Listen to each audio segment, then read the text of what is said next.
yakni masjid. Atau gantian dong, saya nanya lah. Masa Enggak, saya tunggu dulu tentang masjid ini biar gak salah paham teman-teman.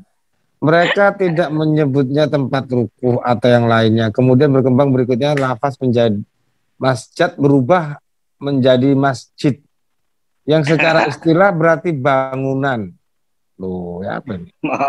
Khusus yang disediakan untuk sholat 5 waktu, berbeda dengan tempat yang digunakan untuk sholat id atau jenisnya seperti sholat istiqa yang dinamai bahasa Arab apa dia musolah, sama dengan lapangan terbuka. Nah, beda berarti.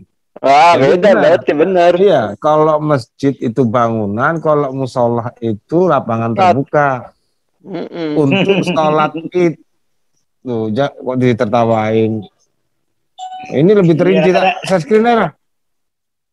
Masjid dengan huruf jim yang dikasrahkan adalah tempat khusus yang disediakan untuk sholat 5 waktu. Ingat, yang dikasrahkan. Yang dikasrahkan berarti masjidah. Oke. Yang dikasrah itu namanya kasrah. Sedangkan jika yang dimaksud adalah tempat meletakkan dahi ketika sujud, maka huruf jimnya difathahkan juga. Masjid. Masjadu. Masjad, nah kan masjadu. Ini menurut, saya nggak tahu dari bahasa mana dia ngambil ini, saya nggak paham juga. Terus diangkat lagi, dinaikkan. Nah, oke. Secara bahasa, kata masjid adalah tempat yang dipakai untuk bersujud. Nah, secara bahasa, sekali lagi ya, secara bahasa, kata masjid adalah tempat yang dipakai untuk bersujud, tempat ya, bukan bangunan. Nah, ini jelas kan? Kemudian maknanya meluas menjadi bangunan khusus yang dijadikan orang-orang untuk tempat berkumpul menunaikan sholat berjamaah. Titik, ya kan? Az-Zarkashi berkata, manakala sujud adalah perbuatan yang paling mulia dalam sholat, disebabkan kedekatan hamba Allah kepadanya di dalam sujud. Maka tempat melaksanakan sholat diambil dari kata sujud, yaitu masjid, tempat sujud. Oke. Terus angkat lagi. Angkat lagi. Ya. Oh. Mana tadi itu? Mereka tidak menyebutnya marka. Nah, tidak ada yang maksudnya tempat ruku itu marka'u itu kan artinya tempat ruku. Tidak dikatakan tempat ruku. Mereka tidak menyebutnya marka ataupun tempat ruku atau yang lainnya. Kemudian perkembangan berikutnya, lafaz masjid berubah menjadi masjid yang secara istilah berarti bangunan. Itu perkembangan ya, khusus yang disediakan untuk sholat 5 waktu. Berbeda dengan tempat yang digunakan untuk sholat Aid atau sejenisnya, seperti sholat istisqa yang dinamakan al-musalla. Dalam kurung, maknanya lapangan terbuka yang digunakan untuk sholat Aid atau sejenisnya. Hukum-hukum bagi masjid tidak dapat diterapkan pada musalla. Oke, istilah masjid menurut syara, nah menurut syara lagi nih, adalah tempat yang disediakan untuk sholat di dalamnya dan sifatnya tetap, bukan untuk sementara. Oke, mana tadi? Oke, langsung di sini aja ya. Pada dasarnya istilah masjid menurut syara adalah setiap tempat di bumi.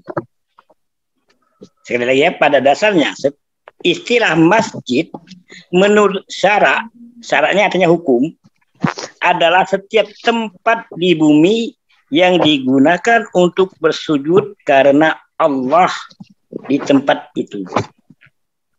Ini berdasarkan hadis Jabir radhiyallahu an dari Nabi Shallallahu Alaihi Wasallam. Beliau bersabda, langsung kita baca artinya aja. Dan bumi ini dijadikan bagimu sebagai tempat sholat serta sarana bersuci atau bertayamum. Maka siapapun dari umatku yang datang waktu sholat di suatu tempat, maka hendaklah ia sholat. Apalagi ini, oke, ini adalah kekhususan Nabi kita Shallallahu Alaihi Wasallam dan umatnya. Sementara para nabi sebelum beliau hanya diperbolehkan sholat di tempat tertentu saja, seperti sinagog dan gereja. Itu pandangan mereka ya, pandangan yang penulis tadi. Dari Abu Dzar radhiyallahu anhu, dari Nabi Shallallahu Alaihi Wasallam bersabda, bahasa Indonesia ya, dan di tempat mana saja waktu sholat tiba kepadamu, maka sholatlah, karena tempat itu adalah masjid. Nah, jelas kan? Sangat jelas ini. Saya mau nanya nih, kalau orang Yahudi sujud, itu masjid sebutnya ya? Enggak. Oh enggak ya? Oh, makasih kejujurannya. Oke. Saya nggak tahu kalau Yahudi, kita kan bukan orang Yahudi. Enggak, soalnya orang Yahudi nggak pernah menyebutkan itu tempat sujud. Oke, lanjut. Enggak tahu. Lupa. Jadi masjid itu tempat sujud khusus. Iya. Kalau dia dikatakan di seluruh bumi ini, iya. Tapi di hitungannya dipatok yang mana yang khusus. Jadi kalau khusus ini berarti sudah ditetapkan. Maksudnya khusus untuk beribadah, kan diterangkan tadi jelas kok. Khusus untuk sujud di mana saja, itu khususnya sujudnya beribadah kepada Allah pada 5 waktu tadi. Nah, sekarang saya tanya, apakah di mana saja itu pengertiannya tidak khusus? Tadi jelas-jelas dikatakan tempat yang khusus. Di bumi ini umpamanya ya, di tamannya, di tempatnya rumahnya, umpamanya di 100 km di tempatnya, 100 km. Di sampingnya rumahnya Pak Dani. Ditetapkan itu tempat sujud. Itulah baru dikatakan khusus. Oh, bukan begitu pengertiannya. Jangan pembengkokan. Pengertiannya Pak Dani bukan khusus lagi. Jadi pengertian sujud di sini. Berarti di mana aja kamu sujud, di situ masjid. Tidak ada dikhususkan. Berarti pindah-pindah gitu. Bisa. Bisa kan. Bisa kayak saya kan sholatnya kan pas tidak ada tempat ibadah, bangunannya tidak ada. Ini pengalaman pribadi saya ya. Waktu saya masih remaja itu, saya kan lama di Surabaya. Waktu saya berdagang, waktu masih remaja kan saya juga berdagang. Di alun-alun Wonokromo, di Wonokromo itu kan ada taman di depannya, di depan terminal itu, kalau orang Surabaya pasti tahu kan. Di depan terminal itu ada taman. Saya sholat di situ, di taman itu. Iya. Karena tempat usaha saya kan, ya. Saya paham. Gimana? Saya paham maksudnya Bapak. Saya tak paham maksudnya Bapak. Berarti kata masjid ini siapapun tidak, kalau sekarang ada masjid, orang itu pun bisa sembahyang di mana aja kan? Iya. Nah, itu kan untuk per orang. Apakah boleh umpamanya satu keluarga dia sujud padahal sudah ada yang ditetapkan tempatnya, dia bikin tempat sendiri. Nah, kalau sudah ada bangunan al-masjid namanya. Kalau sudah ada bangunan al-masjid dekat dengan kita, maka kita akan mencari yang terbaik.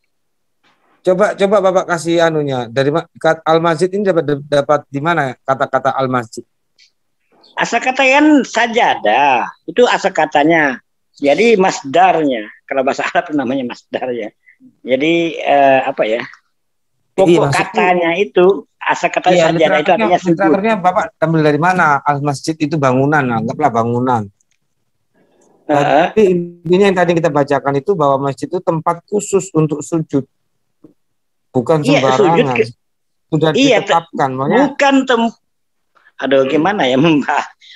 Maksud tempat khusus ini bukan lokasinya itu, maksudnya waktu sujudnya itu, pas kita sujud itulah tempat kita beribadah kepada Allah. Paham nggak? Maksud gimana ya? Mau nerangnya juga Ya, bingung kalau juga jadi. khusus berarti sudah ditetapkan tempatnya, Pak.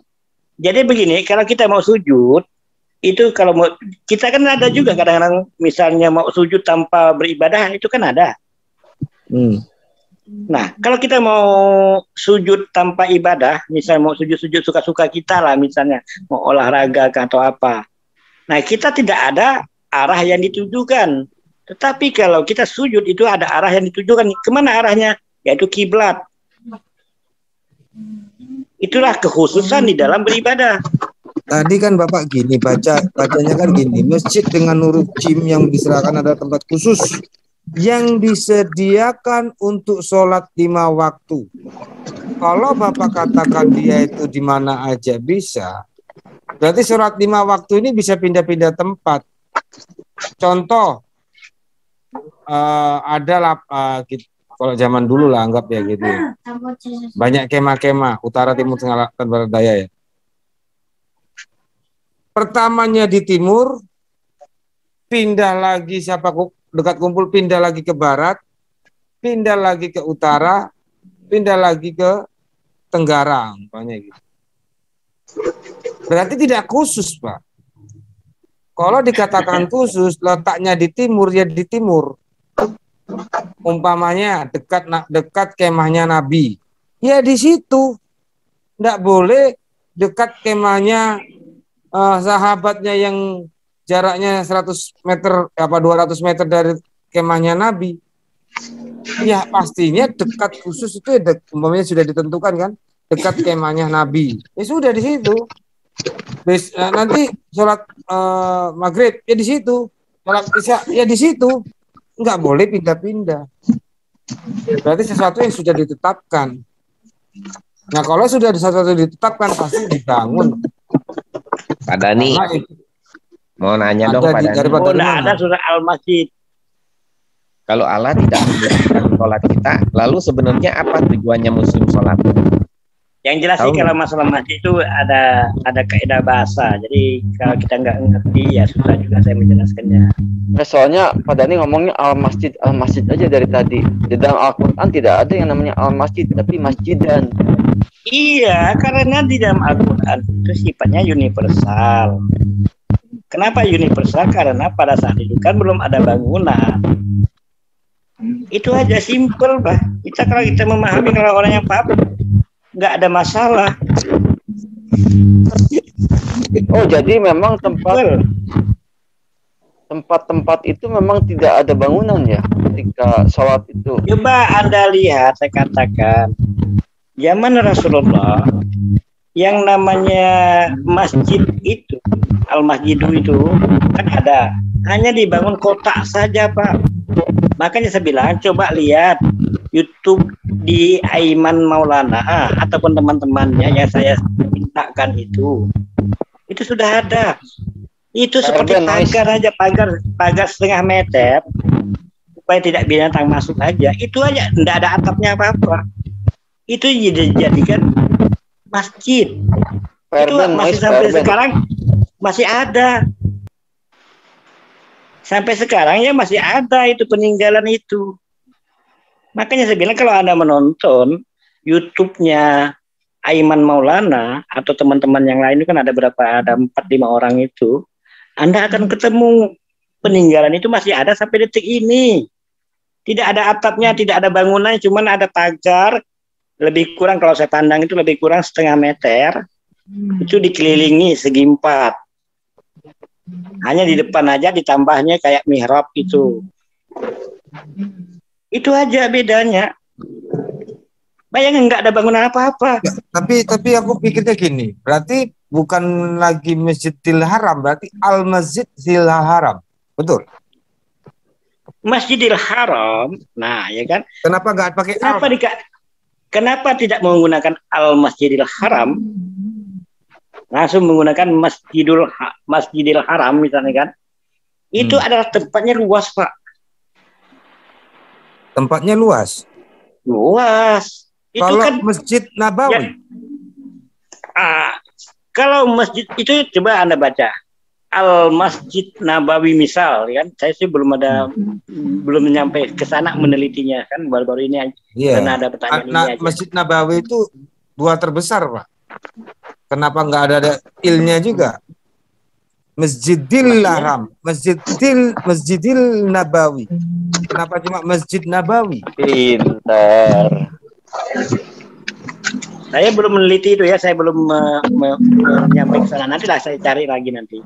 Nanti saya minta tolong dengan teman-teman yang di Madinah itu akan memotokan tentang Masjidil apakah itu dikatakan Masjid Nabawi atau Al Masjidun Nabawi.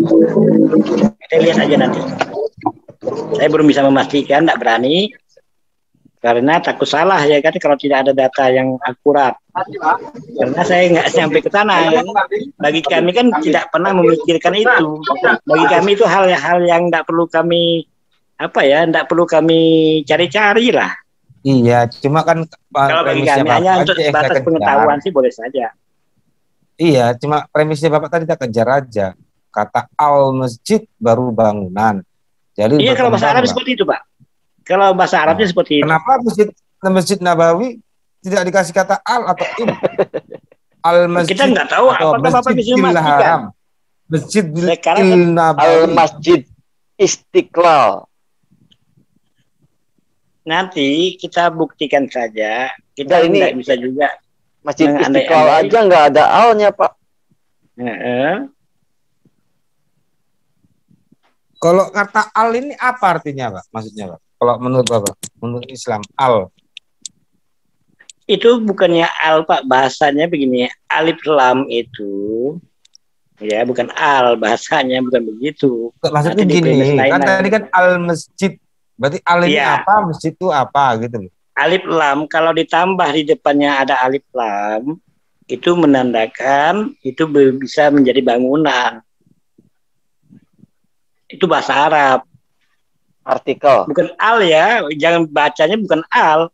Alif lam. Mirip alif lam. Masjid. Jadi apabila kalimat kata tadi di awal dengan alif lam, itu akan mengarah kepada ismu makan namanya. Apa itu? Ataupun ya, anggapnya bangunan aja lah. Susah juga saya mau menyampaikan itu. Oh, berarti kata al ini bangunan gitu? Iya, bukan kata al. Alif lam ditambah alif lam.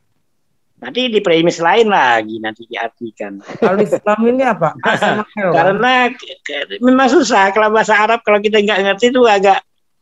Saya mau menjelaskan juga bingung juga kan. Karena basicnya kita bukan orang Arab, itu susah juga, kecuali sama-sama mempelajari itu lebih enak untuk menyampaikannya. Kalau kita yang basic yang nggak memiliki basic sama sekali, apa yang mau saya sampaikan? Anggap aja kita nggak punya basic mau belajar kepada bingung Pak. Bro Dedi mungkin paham. Nih, kayak tadi Istiqlal, Masjid Istiqlal Jakarta, nggak ada alnya, Pak. Ya, itu kan sudah dikatakan tadi, kan di dalam penjelasan tadi oleh siapa tadi yang menulisnya. Itu ada perubahan, ada perkembangan makna. Kan dijelaskan di dalam tulisan tadi itu. Yang ditampilkan siapa? Erben enggak? Nah, perkembangan itulah yang yang merubah mindset kita. Mindset berpikir umat Islam yang sebenar-benarnya. Saya share lagi. Nah, berarti yang perubahan terakhir sekarang ini berarti ada perubahan daripada nih kalau masjid berbentuk bangunan itu asalnya ada awalnya ya. Coba ambil yang ini mana tadi pengertian masjid ya, kita ya coba perhatikan. Ini dari Syekh Said bin Ali bin Wahab ya, kita baca masjid dengan huruf jim yang dikasahkan adalah tempat khusus yang disediakan untuk sholat 5 waktu. Sedangkan jika yang dimaksud adalah tempat yang meletakkan dahi ketika sujud, maka huruf jimnya difathahkan, yaitu masjada.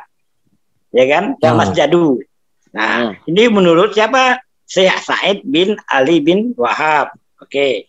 Angkat lagi. Secara bahasa. Secara yang awalnya bahasa kan ibadah sama pengertian. masjid. Dengar dulu, jangan dibantah dulu. Kita jelaskan pelan-pelan. Ini masjid ini menurut Syekh Said. Sekarang secara bahasa. Nah, ini kembali ke bahasa. Secara bahasa, kata masjid adalah tempat yang dipakai untuk bersujud. Tempat yang dipakai untuk bersujud. Secara bahasa ini. Saya kan tadi kan bicara secara bahasa. Kemudian maknanya meluas menjadi bangunan khusus. Jadi maknanya jadi meluas. Sekarang ini kan sudah maknanya sudah berubah. Pergeseran maknanya. Kan jelas di sini. Sekarang sudah melakukan ada perubahan makna daripada bahasa masjid, itu. bangunan tuh Pak. Lafaz masjid berubah menjadi masjid yang secara istilah berarti bangunan. Masjid itu bangunan. Secara bahasa, lihat nih, secara bahasa kan ada istilah, ada secara bahasa, ada secara istilah. Anda paham nggak ini maksudnya nih? Coba Anda pahami dulu. Secara bahasa apa? Iya. Ini secara bahasa itu artinya itu yang menjadi baku, bahasa yang baku. Yang asal, muasal. Kalau kami namanya masdar. Jadi apa? Sumber apa? Apa? Saya nggak ngerti juga. Enggak ini, Bisa juga sedangkan bahasa Indonesia jika ini. kita bacakan lagi pelan-pelan. Ini masjid ya kan? Iya, yang dengar dulu. Secara Sedangkan bahasa, kata masjid adalah tempat yang dipakai untuk bersujud. Tempat, bukan bangunan. Tidak ada dikatakan bangunan. Kemudian, baru kita baca. Kemudian maknanya meluas menjadi bangunan. Kemudian maknanya meluas menjadi bangunan. Bangunan apa? Bangunan khusus yang dijadikan orang-orang untuk tempat berkumpul menunaikan sholat berjamaah. Itu makna yang diluaskan. Tetapi secara bahasanya tetap nggak bisa berubah. Tempat sujud. Mau kita lebar apa, mau kita luaskan maknanya, tergantung peradaban manusia. Kesepakatan daripada manusia itu sendiri. ya ini Pak tadi ini coba ya. Kan Saya simpel bacakan kan? Ya ini saya bacakan dulu ya. Mana tadi ini? Maka tempat melaksanakan sholat diambil dari kata sujud, yakni masjid. Tempat sujud. Lokasi sujud. Kalau Itu menurut siapa? Loh, ya ini kita baca ini Pak. Maka Iya. manakala sujud adalah perbuatan yang paling mulia dalam sholat, disebabkan kedekatan hamba Allah kepadanya yang di dalamnya sujud, maka tempat melaksanakan sholat diambil dari kata sujud. Tempat melaksanakan sholat diambil dari kata sujud, yaitu masjid. Tempat sujud.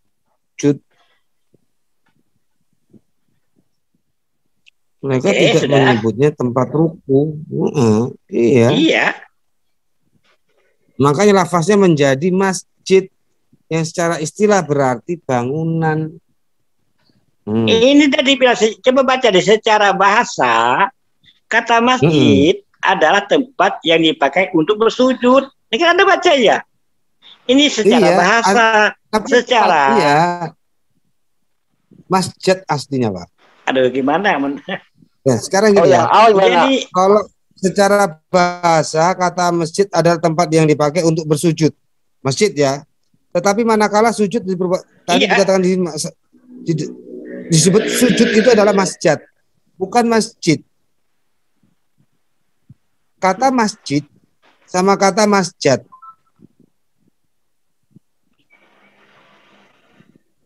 Kalau yang Al gimana tuh? Ada kan nanti susah juga lah. Yang jelas saya untuk menjelaskan masalah bahasa Arab, kalau kita bukan background ya sulit juga. Ya termasuk saya juga, ya kan, untuk menjelaskan kepada teman-teman. Kalau yang backgroundnya, basicnya tidak mengerti bahasa Arab, ya susah memang. Jadi gini kalau pemahaman saya Pak Gani. Kalau masjid memang tempatnya sujud itu belum ada bangunan. Kalau ada dibangun namanya masjid. Ya kita boleh aja berasumsi seperti itu, nggak ada masalah. Bukan, kita baca di sini tadi. Yang Misalnya, penting kita ini Di sini kan ini kan jelas. secara bahasa udah jelas konteksnya. Secara bahasa kata masjid adalah tempat yang Tempat. dipakai untuk bersujud. Tempat itu. Jadi yang Tempat benar yang mana? dipakai Masjid. Ya oke. untuk Menurut bersujud. Iya. Berarti Kemudian maknanya dulu. meluas menjadi bangunan. Iya, tunggu dulu. Menurut Bapak, kata akar Mana masjid ini saya benar sama-sama. dari mana? Masjid apa masjid? Tergantung Kalau wazannya, masjid, Pak. Masjid itu sama dengan tempat sujud. Makanya kalau yang tidak mengerti wazan, saya bilang asal katanya ini sajadah. Sajadah yasjidu masjidan dan masjadan. Itu asal kata wazan namanya. Kalau Anda mengerti wazan ini yang ada 16 wazan, itu kan ada 16 itu, Pak. Nah, kalau Bapak tidak memahami, saya aja sekarang udah lupa itu 16 itu. Hanya sedikit-sedikit aja karena udah lama tidak mempelajari ini kan. Berarti waktu di zamannya gramatika bahasa Arab. Berarti di karena saya udah lama meninggalkan sih. Iya. Berarti di zamannya Nabi Muhammad belum ada masjid bangunan, belum. Apapun belum ada, Pak, hanya udah saya sampaikan. Iya. Maksudku gini, bangunan hanya setengah meter aja, Pak, di pagar. Itu ada peninggalan sampai detik ini masih ada. Iya, bentuknya kan kayak kemah-kemah kecil itu, Pak. Iya. Ini kan berpindah-pindah kan. Enggak, yang tetap aja masih ada sampai sekarang, Pak. Masih ada. Masjidil Haram itu apa itu? Bukan. Dulu kan Masjidil Haram ini kan baru bangunannya. Zaman Rasulullah kan tidak seperti sekarang. Itu hanya ada dibatasi oleh apa itu? Ada batu yang dikelilingi itu. Jadi batas Masjidil Haram itu kan ada apa ya? Batu apa istilahnya? Tongkat, bukan tongkat, apa sih ya nama pembatas itu? Patok. Ya patok. Patokan, ada patoknya. Itu ada patoknya. Dasar patok itulah para ulama membuat bangunan. Itu sebelum ada apa di zaman Rasulullah bangunan tidak ada seperti ini. Tadi saya baca dari atas sampai ke bawah nggak ada yang namanya al-masjid, Pak. Gimana? Ya sudahlah. Oh, sudahlah. Ya udah. Karena apa? Betul. Kalau ini kan masalah gramatika. Masalah gramatika ini saya juga sekali lagi ya. Sudah lama sudah saya tinggalkan karena kan bukan usia saya lagi. Itu kan zaman saya masih belajar. Paling-paling sisa yang untuk 16 wazan aja saya sudah banyak lupa itu. Wazan itu ada 16. Itu aja saya sudah lupa. Karena udah lama, tapi nama-namanya saya masih ingat. Sajadah yasjidu masjidan itu ada. Asal katanya tetap saya tahu. Asal katanya masjid ini adalah sajadah. Itu tahu saya. Tapi kalau lari ke wazannya, nah itu banyak yang saya lupa karena ada 16 itu. Nah itu yang saya nggak menguat udah lupa sekarang. Jadi mau menjelaskan secara mendetil ya susah juga saya, apalagi kepada orang yang background-nya tidak memiliki background Arabiknya, ya susah juga saya kan. Tambah susah saya. Aduh. Oke, yang lain aja lanjutnya. Ini masalah gramatika ini. Ini saya screen nih. Apa tuh? Baca ya. Ini ada ini. Topik baru nih. Ya, gunung payung terdapat lingga yang disebutkan dalam perjalanan Wijaya Pakuan. Naskah Bujangga Manik Lingga Payung. Dalam apa maksudnya ini? Apa urgensinya apa ini? Atau mau membahas yang lain? Ya ini pengetahuan aja ya, pengetahuan dibikin oleh Agus Wirabudiman, seorang Muslim. Jadi bukan orang Kristen ini. Dia tuliskan ini loh, Pak. Ini pendapat Bapak aja ya, kita hanya Bapak bisa memastikan Wirabudiman ini orang Islam dari mana? Saya mau tanya nih Bapak, ini kalau langsung menjustis, kalau Agus Wirabudiman ini orang Islam, dari mana? Namanya aja Takia, nggak bisa Wah. dipercaya. Ini Aduh. ini ya, liatin ya. Amin percaya si Nih. Takia. Nih liatin nih. Gambar mirip Linggayoni ada di dalam Ka'bah dikeluarkan pada masa dinasti Ottoman. Sekarang berada di Museum Masjidil Haramain, Arab Saudi. Bawa aja lah dulu ke Takia. Dokumen Yusuf Maulana April 2017. Ini dokumen seorang Muslim. Nih, pada tanggal 18 Mei 2017, Iya. kami Kenapa? memperoleh informasi dan kiriman gambar melalui WhatsApp dari Kang Yusuf Maulana. Uce. Iya. Gambar yang dikirim tersebut menyerupai bentuk Linggayoni dan pada gambar yang dikirim itu terdapat keterangan di bawahnya ada di dalam Ka'bah dikeluarkan pada masa Ottoman di foto waktu Simkuring Umroh 1927 April 2017. Ini bentuknya Pak, Museum Masjid Haramain Linggayoni Pak. Betul nggak tuh? Gimana tuh? Nggak ada. Itu Ya ini kadang-kadang otentik ini difoto langsung dari masjid. Anda kan tidak paham. Museum Masjid Haramain, dokumen Yusuf Maulana. Bagaimana tuh? Yang nama di Masjidil Haram itu ya apa yang namanya Ka'bah itu tidak boleh membawa foto. Ini museum Pak, bukan. Ini foto nih. Nih fotonya nih. Di dalamnya, Ka'bah. di dalamnya. Bukan di dalam Ka'bah dong. Ini kan di museum. Ini tuh museum saya Masjid kira di dalam Haramain. Nggak akan bisa masuk. Itu harus presiden minimal. Iya, nggak sembarangan. Iya, ini kan museum Masjid Haramain, bukan di dalam Ka'bah. Gimana Pak? Ini otentiknya Ini Pak Dani, gimana tuh Pak Dani? Korelasinya apa nih? Saya nggak paham ini korelasinya. Ini korelasinya ini. Ada Linggayoni dalam Ka'bah. Pertanyaan ditulis oleh Pak Agus Wirabudiman. Kita bertanya aja sih. Lalu ini dapat kiriman Agus ini dari yang namanya Yusuf Maulana tuh. Dia istilahnya berkunjung ke museumnya. Ada ini Pak. Nggak paham saya. Nggak begitu memahami maksud arah tujuannya kemana. Kalau saya kan makanya waktu saya bilang Aiman Maulana, blogger kita yang Islam di sana, kita pakai video, jadi langsung dia menjelaskan, bukan keterangan-keterangan. Kalau keterangan ini bisa saja dirubah-rubah, dibolak-balik. Makanya kita yang akurat itu apabila ada videonya langsung yang berbicara. Dia langsung yang berbicara menerangkan.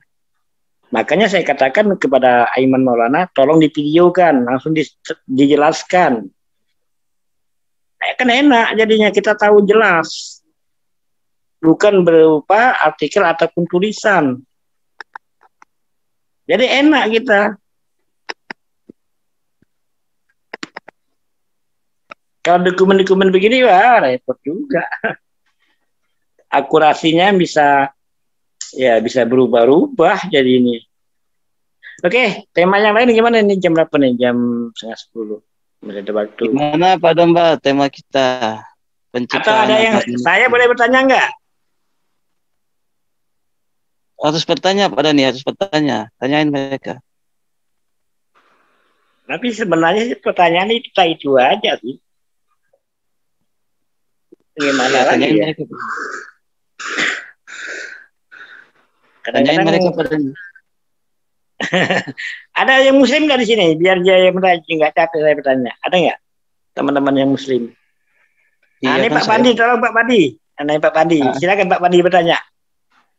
Sekarang gantian mereka yang menjawab. Dari tadi saya udah capek nih menjawabnya. Sekarang gantian. Oh, berarti mereka sudah bertanya terus ya. Oh, berarti waktu saya. Iya, udah capek dari jam berapa tadi. Oke, siap-siap Oten. Sekarang gantian Pak Pandi yang tanya, silakan. Wah, siap-siap Oten katanya. Iya, harus siap-siap. Panas nih Pak Pandi ini, panas. Lanjut. Saya mendengar aja ya, saya mendengar aja. Waktu saya ini bertanya. Jadi kalian ya, silakan Oten menjawab. Oke, dengar baik-baik Pak Rauten. Nah, sekarang pertanyaan saya. Kira-kira menurut teman-teman Aten di sini, Yesus itu dia memiliki kekuasaan di bumi dan di surga enggak? Mana bisa Pak Pandi itu menjawab. Dia kan spesialis nanya. Ya, silakan Pak Parawaten jawab. Itu. Siapa yang mau menjawab? Ayo.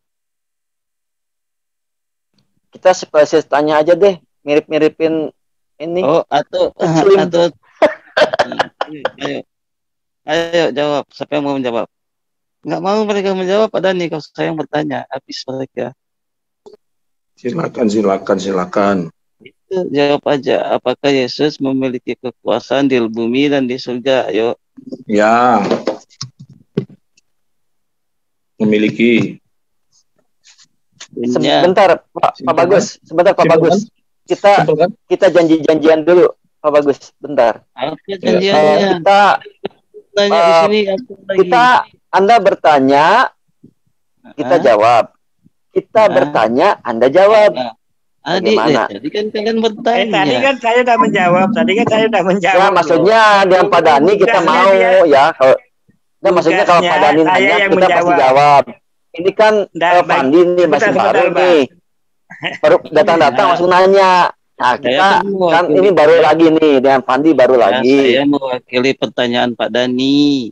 Iya. Ya kan Pak Dani mewakili saya, Pak Pandi mewakili saya. Yang masalah untuk pertanyaan itu apabila Oten yang bertanya, bagian saya yang menjawab. Lagi umat Islam yang bertanya aja Pak Pandi saya serahkan. Nah itu simpel aja lah. Oke, siap. Lanjut. Lanjut jawab Oten, ayo. Ya kan sudah aku jawab. Iya. Iya. Sekarang kuasa apa? Kuasa apa yang Yesus punya di bumi dan di surga, mana kuasanya? Kuasanya menyembuhkan. Kuasanya di bumi mana? Iya, menyembuhkan semua penyakit, mengusir setan, membangkitkan orang mati. Nah, tapi Yesus berkata-kata kok, aku tidak dapat berbuat apa-apa dari diriku sendiri, melainkan daripadanya yang mengutus aku. Nah, menurutmu apa itu?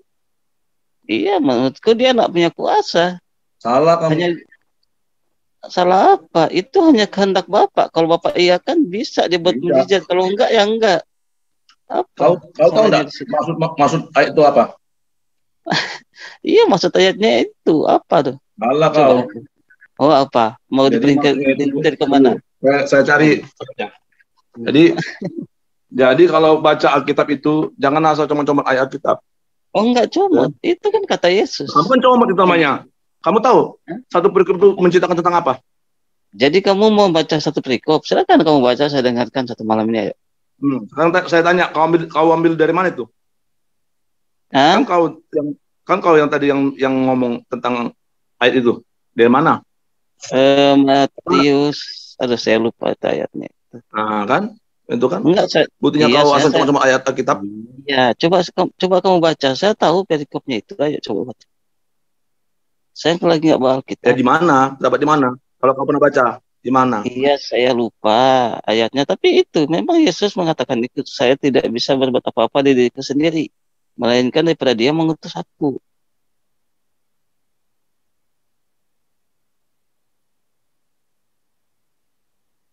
Coba jawab apa itu maksud ayat itu.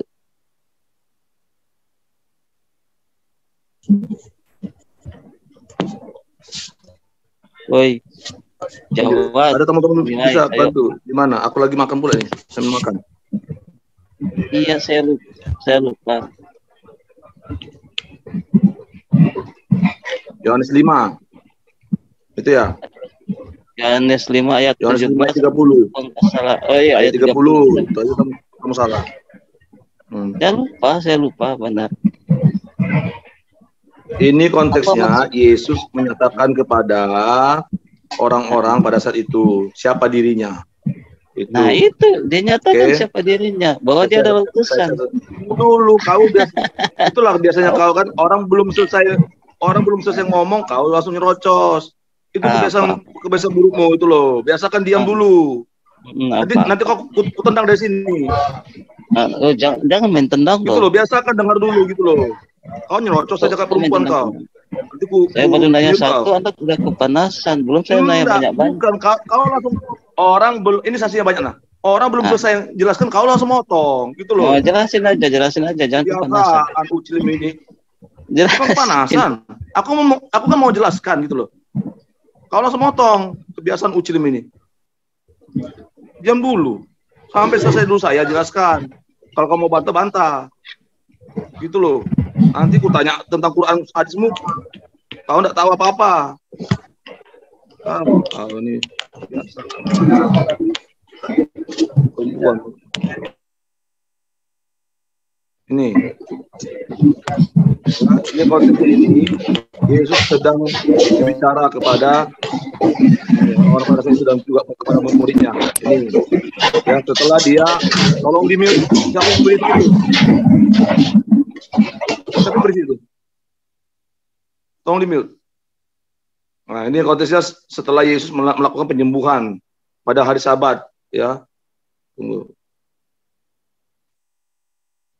Setelah Yesus menyembuhkan orang pada hari Sabat, ya. Oke, ini konteksnya. Berarti di situ ada orang banyak ini, ya, dan di serambi-serambi itu berbaring sejumlah besar orang sakit. Jadi banyak orang sakit, ya, konteksnya. Oke. Lalu Yesus juga berbicara kepada para muridnya dan orang pada saat itu. Ini, ya, dimulai ayat 19. Ya. Ini, maka Yesus menjawab mereka, katanya, aku berkata kepadamu, sesungguhnya anak tidak dapat mengerjakan sesuatu dari dirinya sendiri. Jikalau ia tidak melihat Bapa mengerjakannya, sebab apa yang dikerjakan Bapa itu juga yang dikerjakan anak. Sebab Bapa mengasihi anak dan ia menunjukkan kepadanya segala sesuatu yang dikerjakannya sendiri. Bahkan ia, ya ini, sebab Bapa mengasihi anak dan ia menunjukkan kepadanya segala sesuatu yang dikerjakannya sendiri. Bahkan ia akan menunjukkan kepadanya pekerjaan-pekerjaan yang lebih besar lagi daripada pekerjaan-pekerjaan itu, sehingga kamu menjadi heran. Sebab sama seperti Bapa membagikan orang mati dan menghidupkannya, demikian juga anak menghidupkan barang siapa yang dikehendakinya. Nya ini anak, ya. Oke. Bapa tidak menghakimi siapapun, melainkan telah menyerahkan penghakiman itu seluruhnya kepada anak. Oke, jadi kuasa, Bapa itu memberikan kuasa yang besar kepada anak itu, pada Yesus itu. Kuasa penghakiman. Oke. Supaya semua orang menghormati anak. Sama seperti mereka menghormati Bapa. Berarti sama. Ketika orang menghormati anak, berarti dia sudah menghormati Bapa. Disinilah letak kesatuan antara anak dan Bapa itu. Barang siapa tidak menghormati anak, ia juga tidak menghormati Bapa yang mengutus dia. Karena memang Yesus itu keluar dari dalam diri Allah. Karena Yesus adalah firman Allah yang menjadi manusia daging itu. Oke, aku berkata kepadamu, sesungguhnya barang siapa mendengar perkataanku dan percaya, tolong dulu diterima. Siapa kohos ini? Supaya jangan ganggu aku ini. Terima yang maksudnya. Aku berkata kepadamu, sesungguhnya barang siapa mendengar perkataanku dan percaya kepada dia yang mengutus aku, ia mempunyai hidup yang kekal dan tidak turut dihukum, sebab ia sudah pindah dari maut ke dalam hidup. Jadi inilah kuasa anak itu. Ya, Yesus itu luar biasa. Ya. Aku berkata kepadamu, sesungguhnya saatnya akan tiba dan sudah tiba bahwa orang-orang mati akan mendengar suara anak Allah. Jadi bahkan orang-orang mati pun mendengar suara Yesus itu. Dan mereka yang mendengarkannya akan hidup. Bayangkan orang mati ketika mendengar suara anak Allah itu, suara Yesus itu hidup gitu. Sebab sama seperti Bapa mempunyai hidup dalam dirinya sendiri, demikian juga diberikannya anak mempunyai hidup dalam dirinya sendiri.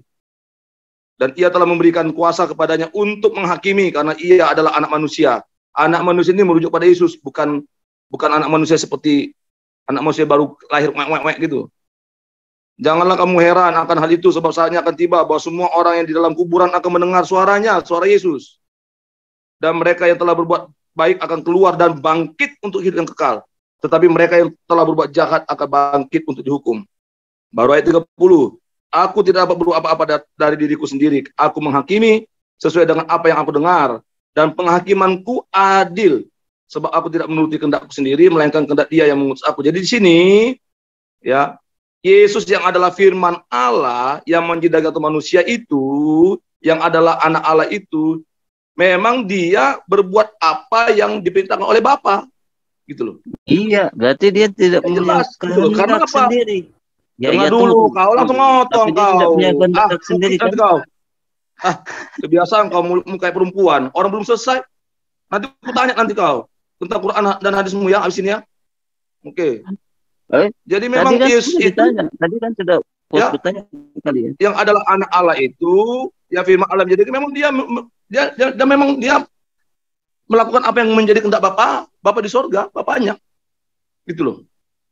Singkat aja Jadi dong. memang ketika dia ya memang kan itu kan dalam kerangka Allah gitu loh. Bapak punya rencana keselamatan bagi umat manusia. Jadi Iya, berarti itulah dia nggak sebabnya kesal. mengapa Berarti firman Allah itu tunggu. diutus. Diam dulu kau. Berarti Itulah dia tidak sebabnya punya kehendak mengapa dari dirinya firman sendiri. Allah itu diutus ke dalam dunia menjadi daging manusia untuk misi keselamatan. Supaya apa? Supaya setiap orang yang percaya kepada dia tidak binasa, tidak mengalami kematian kekal, melainkan beroleh hidup kekal. Itu jawaban saya. Oke, berarti dia tidak punya kehendak dari dirinya sendiri. Dari bapaknya kan? Itu kan jelas. Karena memang dia firman Allah. Iya, Firman berarti Allah dia tidak itu mempunyai. ketika dia mengutus, Iya, ketika Bapa makanya mengutus berarti firman Allah tadi untuk menjadi abang manusia, mengatakan, maka tadi dia abang mengatakan dia melaksanakan apa mempunyai yang Bapa kuasa. perintahkan dia Itu laksanakan. tidak. Jadi pertanyaan apa? Kenapa? Iya, Klaimmu tadi, apa? Klaimmu sini? iya, dia tidak mempunyai kuasa. Karena kuasanya itu hanya Siapa dari bilang Bapak. tidak punya kuasa? Ini Iya, baca ayat sebelumnya tadi. Bapa memberikan kuasa iya. pada dia untuk bahkan untuk yang orang yang mati pun dibangkitkan. Gitu loh. Kau baca Tapi kan tadi itu ayat yang 30-nya baca dia tadi. katakan, ayat 30-nya dia katakan Ini. apa? Nah ini Ayat 30-nya dia sama katakan seperti apa? Bapa membangkitkan orang-orang mati dan menghidupkannya, demikian juga demikian juga anak menghidupkan barang siapa yang dikendakinya. Iya. Terus ayat Bahkan 30-nya dia bilang dikendaki apa? anak itu siapa yang sesuai dengan kehendak anak itu yang dihidupkan. Terus apa? Iya, terus Masalahmu? ayat 30-nya dia bilang, aku tidak dapat berbuat dari apa-apa dari itu sendiri, melainkan daripada dia mengutus aku. Ya memang. Apa Iya, masalahnya di sini? ya masalahnya dia Sekarang nggak saya mau punya. tanya, masalahnya apa di sini? Masalahnya dia nggak punya kuasa di situ. Apa kuasanya? Itu kan Kuasanya kan dari Bapak. klaimmu. Itu kan Klaimku. klaimmu. Itu kan Itu harapanmu dan klaimku. klaimmu. Gitu loh. Oh, nggak ada. Iyalah, itu kan klaimmu tuh. Itu tertulis jelas. Kamu Artinya mau membantah maknanya ini di sini, makanya kau dengar dulu. Kau langsung nyerocos saja, kau langsung menyimpulkan. Kau tidak boleh menyimpulkan ya. Dalam undang-undang penistaan agama, kalau kau sudah menyimpulkan, kau sudah menista agama orang lain. Kau paham tidak itu hukum? Saya tidak menyimpulkan tadi itu, tapi itu kan original. Buktinya kau tadi menyimpulkan. Nah, sekarang saya tanya. Ini mengatakan bahwa memang ya, aduh, dah.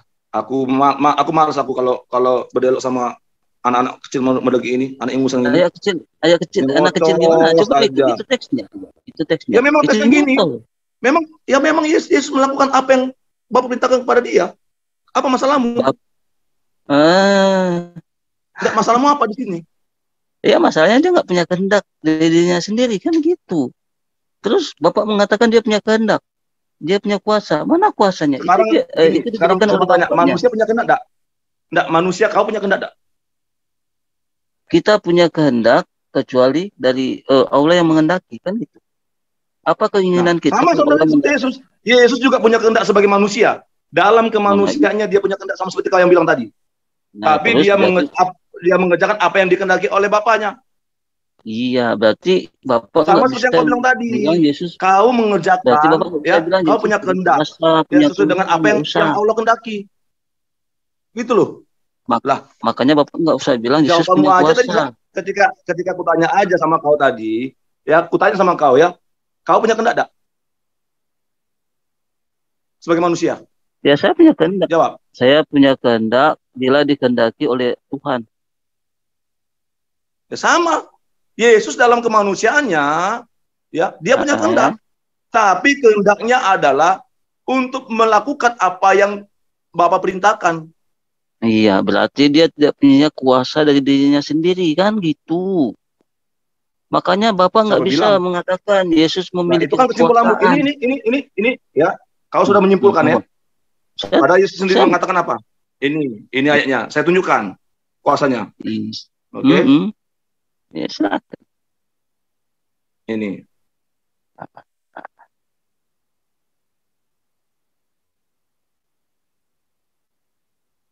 Biar apa kau tunjukkan? Akhirnya tetap Yesus katakan semua itu dari Bapa yang mengutus aku. Kan gitu. Apa yang kamu tunjukkan lagi? Maksudnya Semuanya kau utusan itu apa tunjukkan. sih? Bukan. Kau bilang katanya kuasa, sekarang utusan lagi. Lari kau. Iya, kuasanya Aku mau semua dari menunjukkan ini kuasanya, Bapaknya yang mengutus ya. dia. Ini kuasanya. Nah, ini. Nah, ya, ini. Aku berkata kepadamu, sesungguhnya barang siapa mendengar perkataanku, perkata Yesus, dan percaya kepada Dia yang mengutus aku, Bapa yang mengutus Yesus itu, ia mempunyai hidup kekal dan tidak turut dihukum, sebab ia pindah dari dalam hidup ke dalam maut ke dalam hidup. Ini kuasanya. Dia menghakimi. Sekarang saya tanya sama kau. Tanya sama kau. Ya Allahmu Berarti kamu menghakimi. tidak tahu makna. Sekarang saya Berarti tanya sama kamu kau. tidak. Berarti Sekarang kamu tidak. sudah saya jawab. Kamu Sekarang cuma kan, tahu membaca, lah, nggak tahu terserah maknanya. kau mau terima tidak terima, itu urusanmu. Saya tidak Itu loh. terima. Yang penting sudah ku Itu jawab. kata-kata Loh, kok Yesus. kamu Kenapa kamu ketawa? yang perintis? Kenapa kamu yang Kukik perintis? kau. Tidak ada guna debat sama kau. Tidak ada guna jawab sama kau. Kukik kau. Asli kukik kau. Tidak ada guna ngomong sama kau nih. Kukik kau. Halo Fandi, apa ini? Kau ngomong masalah apa ini? Kayaknya jadi emosi, Udah kukik gimana, ya. gimana? Kurang ajar ya. Jangan. Terserah dia, mau terima kan sama kayak Pak Dhani. Oh Gitu. Gini tadi, kok siapa Yang penting kan tadi saya sudah tentang jawab apa? pertanyaan dia. Mau dia terima terserah dia. Enggak, jadi gini, Jangan dia kalau buat kesimpulan. Aku tidak suka itu. loh, kalau aku pemahamanku, Islam Masih pandangan anak-anak ingusan gitu mau ngajak dialog. gini Bang, Nggak pandangan sopan. Islam kepada Kristen, apapun jawabannya Kristen salah. Tapi kan gini, Domba. Nah, Dia kan bertanya, saya sudah jawab. Mau dia terima itu urusan dia. aku dengar tentang ini. Kok dia maksakan? Yang ini ya. Tentang apa tadi? Bukan kehendak. Yohanes 5 ayat 30. Yohanes 5 ayat 30. Kurang ngajar itu. Pak Dhani, tolong ajar itu ya, panitia. Dialog yang bagus itu kayak mana? Dialog yang baik bagaimana? Ya. Ajari Pak Dhani. Oh, yang ini, aku tidak dapat berbuat apa-apa dari diriku sendiri. Itu. Aku menghakimi dengan apa yang kudengar dan penghakimanku adil. Sebab aku tidak menuruti kehendakku sendiri, gitu melainkan kehendak Dia yang mengutus aku. Ini bukti bahwa Yesus adalah Tuhan. Tunggu dulu, kecil. Pak Dhani, saya sering berdialog sama Pak Dhani. Apakah saya memaksakan kehendak saya, Pak Dhani? Jawab Pak Dhani. Ya. Ya kan apapun jawaban kalau saya dukung Pak Dhani. Kalau saya bertanya sama Pak Dhani, apapun yang Pak Dhani jawab, mau saya terima atau tidak terima kan saya kan tidak pernah memaksakan pada Pak Dhani. Iya, kenapa itu dialog Pak Dhani? Kenapa tadi Fandi itu? Itu loh, ajari dia tuh. Masih anak ingusan gitu. Jadi gini, jawaban itu gampang kali, itu bagus itu. Itu bukti bahwa Yesus adalah Tuhan. Segala sesuatu yang dilakukan itu adalah kehendak Allah. Jadi apapun yang dilakukan Yesus itu yang dilakukan Allah, yang diinginkan Allah. Sudah jawab tadi. Jadi intinya begini aja, kalau tapi bagi saya sih biarkan netizen yang mendengar. Yang penting sudah disampaikan. Karena menurut saya artinya itu. Jangan dia buat kesimpulan, gitu loh. Nah, kalau Fandi itu kalau dia dekat sama saya tuh kujita kepalanya tuh. Enggak gini aja, apa yang dia tahu, makanya aku tantang dulu si Fandi. Fandi, apa aja yang kau pahami satu aja, ya kita diskusikan. Jangan lupa ayat-ayatnya, ya. Kemarin aku udah janji sama dia, ayo kita diskusi. Benar tidak bahwa Tuhan yang Maha Pencipta itu meniupkan ruhnya ke janin di waktu berumur 120 hari. Itu yang aku mau bahas sama dia. Tapi kan udah saya jawab itu. Itu Pak Dhani tetap aja. Pak Dhani tetap nggak bisa. Kita mau diskusikan itu Pak Dhani. Biar kita selesaikan. Tetapi dua arah. Iya, dua arah. Oke. Dua arah Pak Dhani. Dua arah Oke. Saya akan ceritakan tentang kekristenan ya. Aku ambil ayatnya ya. Kejadian berapa itu lupa ya. Bentar. Jadi kalau pandangan Islam aku katakan salah total.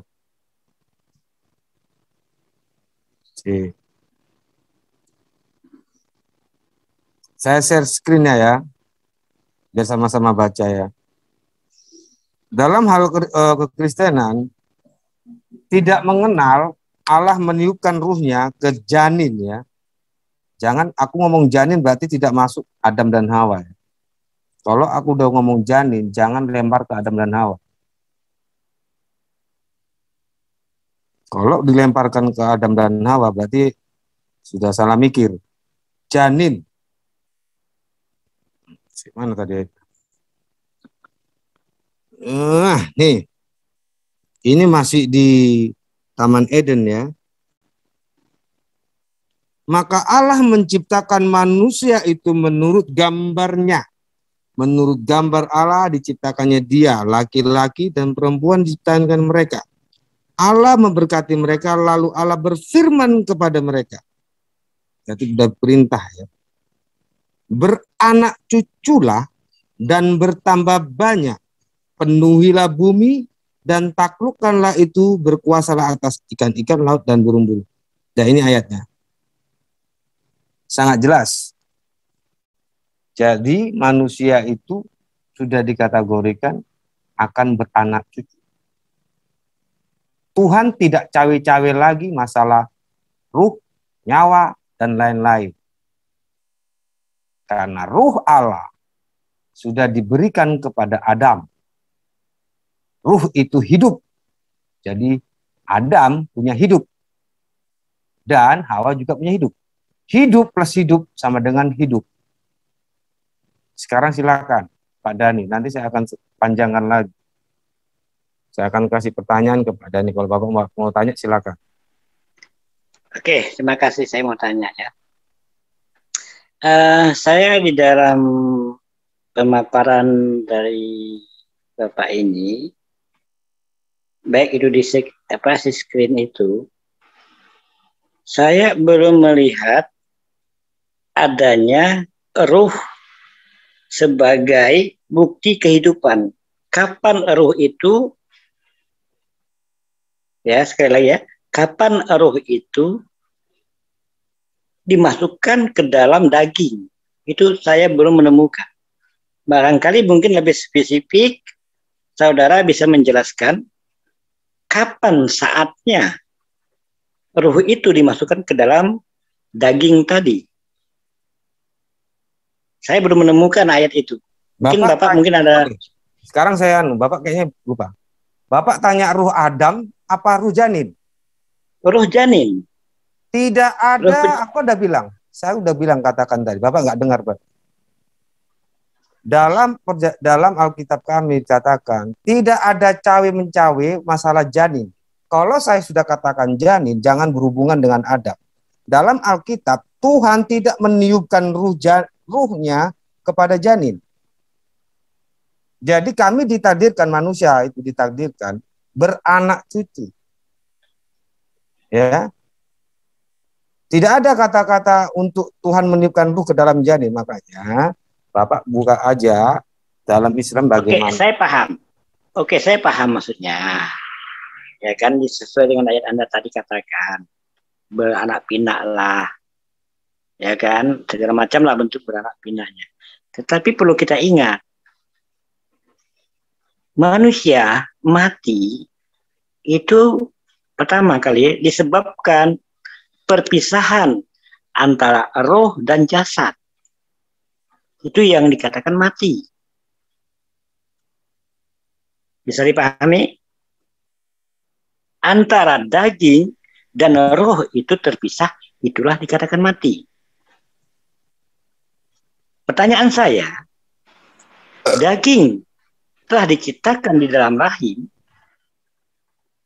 kemudian rohnya apakah bersamaan, atau memang sudah ada, atau bagaimana? Itu kan belum ada penjelasannya. Mohon dipenjelaskan. Sudah ada. Ada keterangannya bahwa darah itu ada jiwa. Situ ada roh, makanya dilarang makan darah. Ya. Makanya saya tanya dulu Pak, dasarnya. Ya. Dasarnya itu tadi. Dalilnya maksud saya dalil. Hidup dia darah, Pak. Tidak ada dalilnya kalau Bapak minta bahwa Tuhan meniupkan ruh ke janin, tidak ada. Okay. Ya. Ya sudah, Nggak apa-apa, Nah, kan saya kan sekarang nggak memaksa. makanya sekarang Bapak ceritakan tentang Islam ini seperti apa? Nah, kalau di dalam Islam, sebelum janin apa namanya, sebelum manusia itu diciptakan dagingnya dulu dari segumpal darah. Itu belum ada roh. Nanti kita sampaikan dalilnya ya, pelan-pelan aja. Jadi daging dulu yang Allah ciptakan dari segumpal darah itu, dari sperma segala macam, prosesnya dulu sudah terbentuk, sudah mulai terbentuk, lebih kurang itu pembentukan itu janin manusia di dalam rahim itu lebih kurang 120 hari atau 4 bulan. Oke. Nah, setelah 4 bulan itu sudah terbentuk sempurna janin itu, barulah Allah tiupkan rohnya. Allah tiupkan rohnya supaya janin tersebut, daging tersebut bisa menjadi hidup seperti kita sekarang ini. Itu yang pertama. Kedua, setelah kita dihidupkan, kemudian setelah waktunya kita wafat atau meninggal, itu dipisahkan lagi antara daging dan roh. Itulah dikatakan mati. Apa dasar saya berbicara demikian? Dasar di dalam Al-Quran. Coba screen atau bagaimana ya? Kita langsung ayat aja ya. Kita nggak usah pendapat para ulama segala macam. Kita ayatnya. Pertama dulu kita ambil dari hadis Rasulullah. Dari hadis Rasulullah yang berbunyi, dari Abdullah bin Mas'ud radhiyallahu an berkata bahwa Rasulullah Shallallahu Alaihi Wasallam bersabda, sesungguhnya setiap kamu dibentuk di perut ibunya selama 40 hari. Itu pembentukan daging tadi. Kemudian berbentuk alaqah. Alaqah itu artinya segumpal ya. Seperti itu juga. Kemudian menjadi mudghah. Seperti itu juga. Jadi ada 40 hari dulu, sesungguhnya setiap kamu itu dibentuk di perut ibunya selama 40 hari. Itu berbentuk alaqah dulu. Alaqah itu artinya segumpal darah lah, misalnya kan. Bahasa kitanya. Kemudian setelah 40 hari kemudian itu menjadi mudghah. Nah, mudghah ini itu mulai nampak ada tulang, ada apa segala macam. Nanti kedokteran yang lebih paham itu. Nah, setelah mudghah seperti itu juga kemudian Allah mengutus malaikat untuk meniupkan ruh dan menetapkan 4 masalah. Nah, jadi selama antara ibunya 40 hari sampai ke mudghah ini, di dalam hadis yang lain ada, nanti kita sampaikan hadis yang lainnya, itu mencapai 120 hari. Nah, di mana hadisnya? Ini. Para ulama kemudian menghitung ketiga masa itu menjadi 40 hari ditambah 40 hari ditambah 40 hari. Sehingga masa peniupan roh itu menjadi 120 hari sejak pertama kali janin terbentuk. Inilah pendapat yang paling umum. Nah, ini nanti baru disinergikan dengan apa? Dengan kemedisan ataupun dari dunia medis yang menetapkannya. Itu saya nggak bisa berbicara. Yang jelas saya hanya menyampaikan ada 3 masa 40 hari tadi. Jadi segenggam segumpal darah itu yang pertama turun yang diciptakan di rahim, dan itu terbukti memang. Makanya kalau ada yang keguguran 40 hari itu tetap dia akan mengeluarkan segumpal darah. Itu secara medis sudah jelas. Nah, nanti 40 harinya lagi baru terbentuk, mulai ada bentukannya. 40 hari kemudian yang masa yang terakhir itu 40 hari itu sudah mulai utuh bayi itu. Setelah mulai utuh itulah baru ditiupkan rohnya. Bisa dipahami? Ada yang bertanya dulu dalam hadis ini dulu. Oke, saya tanya. Berarti di umur 80 di umur 100 hari apa 110 hari bayi itu belum hidup. Benar tidak? Karena ruh Allah Saya yang katakan, menghidupkan. Benar tidak? Saya tidak memastikan. Iya, saya paham. Apakah sebelum roh itu ditiupkan, apakah ada kehidupan di dalam daging itu? Nah, itu yang tahu medis, saya katakan. Saya tidak bisa memastikan. Bapak nggak boleh karena gitu. Bukan. Bapak berarti nggak bisa, Pak. Loh, Pak. Iya, bukan lain bidangnya. Nanti kan gini loh, logikanya gini. Dalam umur 120 hari baru Allah meniupkan ruh ke janin itu, baru janin itu kan menyatakan hidup. Jadi sekarang saya tanya, untuk apa Allah meniupkan ruhnya ke bayi itu di umur 120 hari?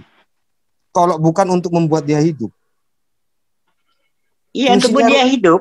Oke, berarti sebelum 120 hari dia belum hidup. Benar, sebelum ditiupkan roh itu. Iya. Intinya dia roh. Sebelum roh itu dimasukkan dia belum hidup, Pak. Iya. Berarti itu menurut kami ya. Iya. Menurut Islam. Dan itu dia tidak akan dikatakan hidup. Itu menurut Sains salah total. Oh ya. Bayi sudah mulai bergerak itu sudah di minggu ke-6 apa 7. Jantung bayi itu sekitar itu juga. Aduh, kacau itu. Segumpal darahnya berapa, Pak? Segumpal darah. Kalau Bapak mau lihat, iya. Saya bisa share di sini video dari sperma sampai bayi prosesnya. Orang kedokteran pasti akan percaya dengan video ini. Kalau dia memang dokter. Karena takutnya dia dokter Islam, dia akan mengatakan video ini salah. Yang benar adalah Al-Quran. Itu sah-sah aja. Iya. Ya. Boleh. Tapi saya bukti nyatanya begini, Pak. Bukti nyatanya banyak yang ahli medis yang menyelidiki ini. Bapak tunjukkan aja ahli medis banyak siapa. Yang masuk Islam. Enggak, jangan gitu, Pak. Saya bisa aja berbicara ada buktinya seperti ini gini. Tapi saya nggak bisa membuktikan otentiknya di mana. Bapak share di sini ya, yang di luar Islam atau dokter, penelitian dokter tentang bayi. Jelek-jelek gambar lah kita lihat. Kita lihat berbentuk enggak dia. Atau kita share. Di umur berapa bayi sudah mendapatkan ada jantungnya. Di umur berapa jantung bayi itu tumbuh, janin bayi itu tumbuh. Silakan aja itu. Itu lebih apa ya namanya ya? Tidak mengarah ke satu pihak, tetapi jujur dalam sains. Ketik aja, atau aku ketik aja dulu ya. Jantung janin ya, tercipta ya. Detak jantungnya di 7 minggu kan. 7 minggu kali 7 itu 49 hari, Pak. Kapan ibu bisa mendengarkan? Pelan-pelan dulu, pelan-pelan dari atas tadi. Ya ini aja ini.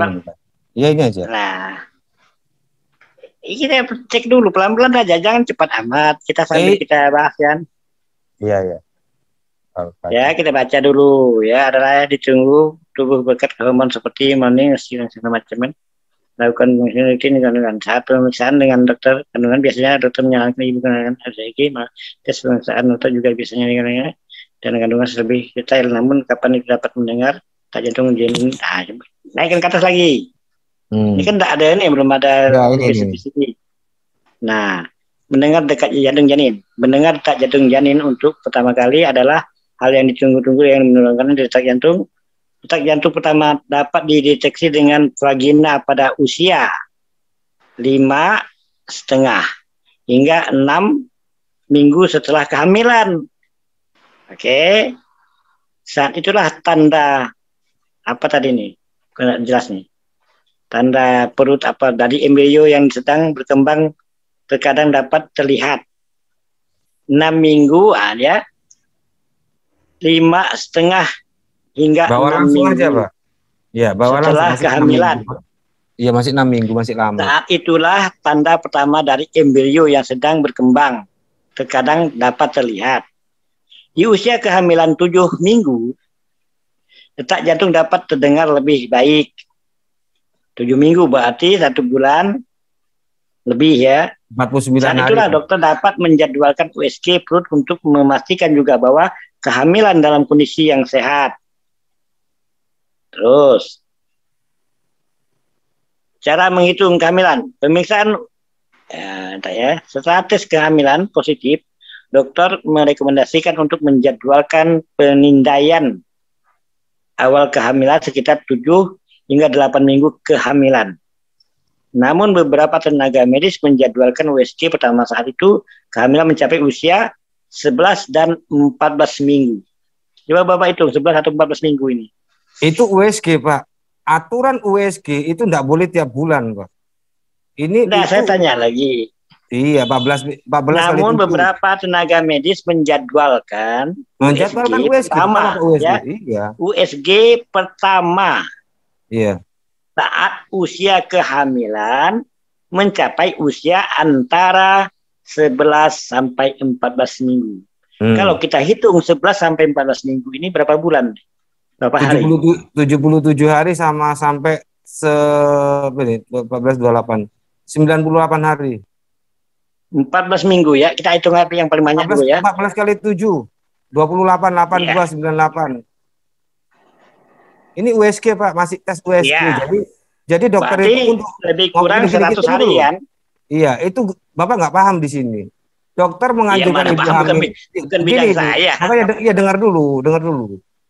Dokter menyarankan ibu hamil untuk di USG di umur 11 sampai 14.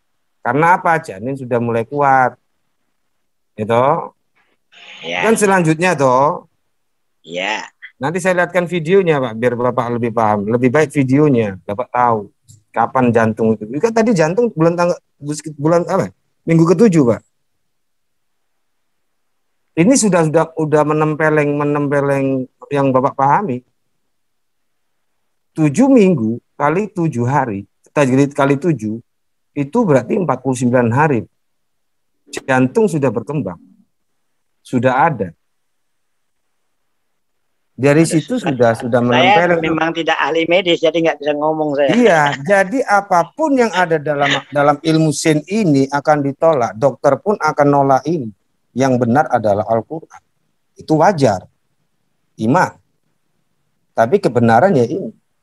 Kalau Bapak mau, Bapak coba lihat di video. Coba saya lihatkan video ya. Saya cari dulu, saya stop dulu.